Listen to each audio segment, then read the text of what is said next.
Let the words of my mouth and the meditation of my heart be acceptable in your sight, O Lord, my strength and my Redeemer.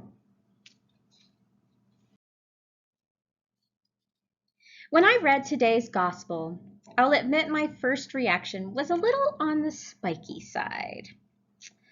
So basically, Jesus wanted someone to serve him, and he healed Simon's mother-in-law so he and his buddies wouldn't have to make their own supper, I thought. Gosh, it's hard to admit that, but it's true. I can be fairly sensitive to how women are treated in the Bible, and indeed in any text that is a product of another time and culture.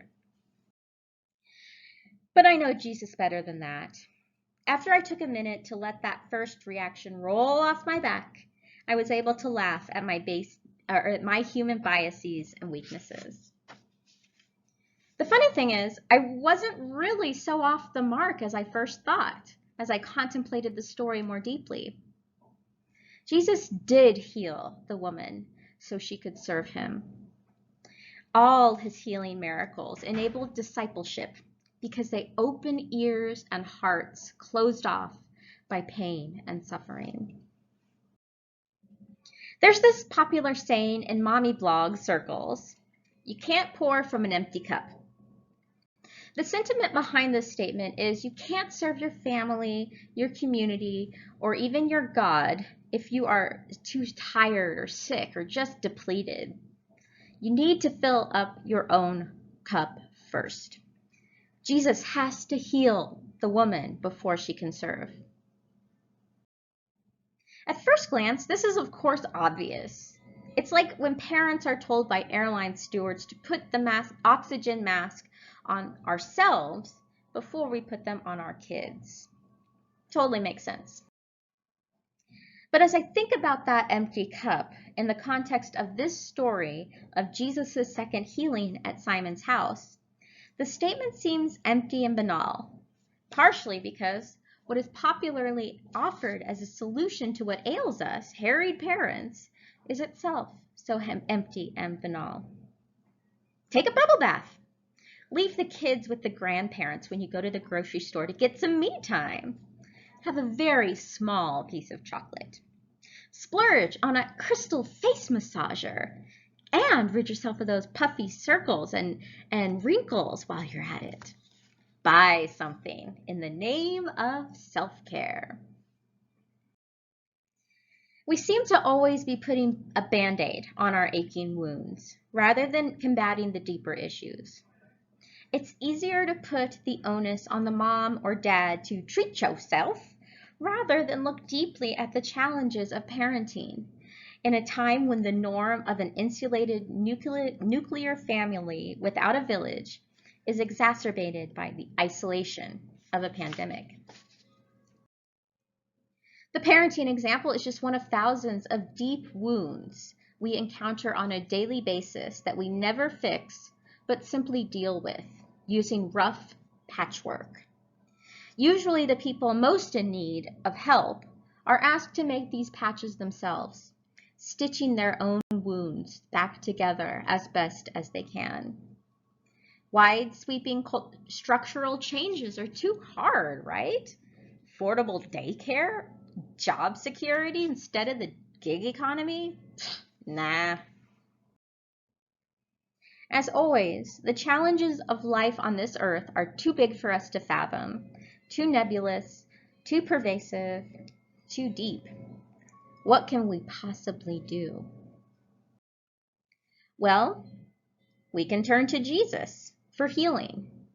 Sometimes when I'm so wound up in my own stress and needs and exhaustion, the best cure is actually to stop thinking of myself entirely. Relinquish my ego. Let go of my need for control. How do I do that? First, by surrendering to God. Second, by finding a way to serve someone else. By loving God, by loving my neighbor. Doesn't that sound familiar? We don't have access to Jesus' physical healing hands, but we have access to his healing message. How would Jesus heal the aching wounds of our world? Through us. There's another popular saying, be God's hands and feet on earth. Or, as St. Teresa of Avila says, Christ has no body but yours, no hands, no feet on earth but yours. Love God, love your neighbor. It heals us, and it can heal the sin of the world.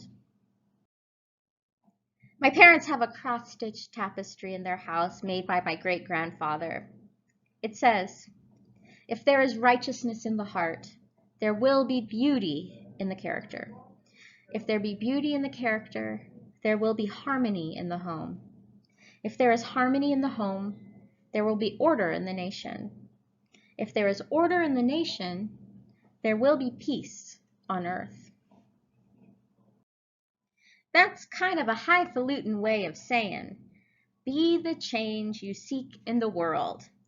Another bumper sticker idiom frequently and falsely attributed to Gandhi.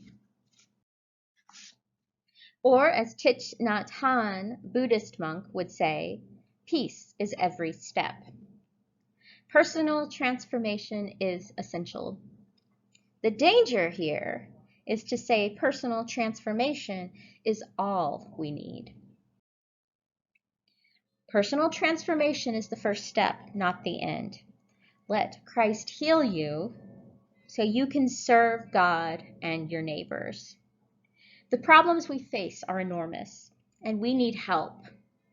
We need to get everyone on board, just like Jesus did when he went around Galilee proclaiming his message and healing. Jesus healed, then Jesus spread his message. As a good Episcopalian, I struggle with missionary work. It is always uncomfortably wrapped up in the history of colonization, racism, cultural erasure, and white supremacy. But missionary work is step 2, and we have to figure out how to make it work for us. I once had a priest suggest that the best evangelism can come through a life well led, through living as an example of Christ's healing message. Or, as it's communicated in 1 Timothy, let no one despise your youth, but set the believers an example in speech and conduct, in love, in faith, in purity. For many years, I let that be my excuse to sit back and not do anything too easily mistaken as mission work. It was indeed an excuse because I was way too timid to have a true evangelical encounter. Trinity's missions of My Brother's Table and the prison ministry and our gathering place make a powerful mark on our community and do good work towards not only spreading the good news, but also living into the 2 greatest commandments.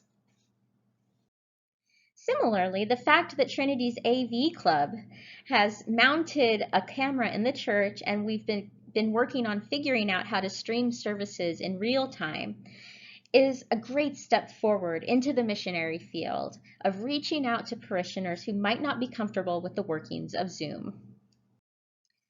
That said, I also think it might be worth getting out of our comfort zones and having tough conversations about faith more often. For me, so much of my political views are deeply entwined with my faith and my understanding of Jesus' message. I once saw a meme that said, everyone keeps asking who radicalized me, like it wasn't Jesus Christ himself. That's exactly how it is with me. Despite that, I've always let other religious perspectives be the loudest voices in the room. I haven't been vocal about why I think loving your neighbor as yourself means something very relevant to things like affordable health care and structural inequality. Back in the 1990s, when my high school friends wore their What Would Jesus Do bracelets, primarily as a means to protect their virginity rather than as a means to challenge themselves to love their neighbors, I was sitting in silent judgment of them. Pretty ironic, huh? Why wasn't I brave enough to have that conversation? I'm brave enough now, though. Jesus' message heals us, and it can heal the world. That's good news, right? Let's proclaim it. Let's get everyone on board with this whole loving God and loving your neighbor thing. It might be scary for us mission-averse Episcopalians, but we've got this.